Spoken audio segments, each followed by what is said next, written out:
বাবা, বাবা রানা, আমাকে বাঁচা বাবা। এই বুড়ার ঘরে বুড়া, বাড়ির কাজ কাম ফেলে পারলে এসছিস তুই এখানে? চল তোর ঘরে বুড়া, চল। এই থাম মাসুম, থাম, দাঁড়া।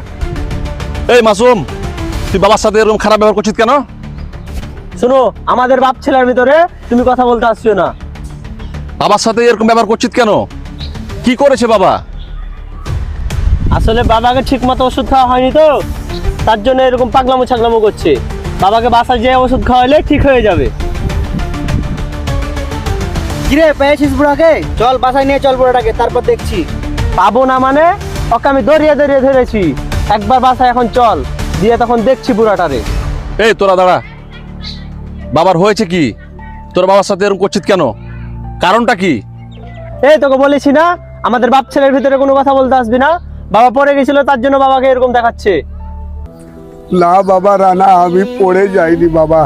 ওরা বাড়ির সমস্ত কাজ আমাকে দিয়ে করিয়ে নেয় বাবা।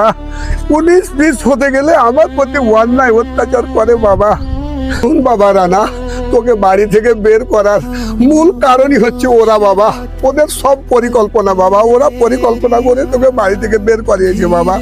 তুই তোকে বাড়ি থেকে বের করিনি বাবা, তুই আমাকে কোনোদিন ভুল বুঝিস না বাবা। এই বুড়া, তুই কি বলছিস এগুলো? আরে তোকে আমি বলেছি না, বাবার মাথায় সমস্যা আছে, ওকে ওষুধ খাওয়াতে হবে, এখনই নিয়ে যেতে হবে। এই সিয়াম, চল বাড়ি।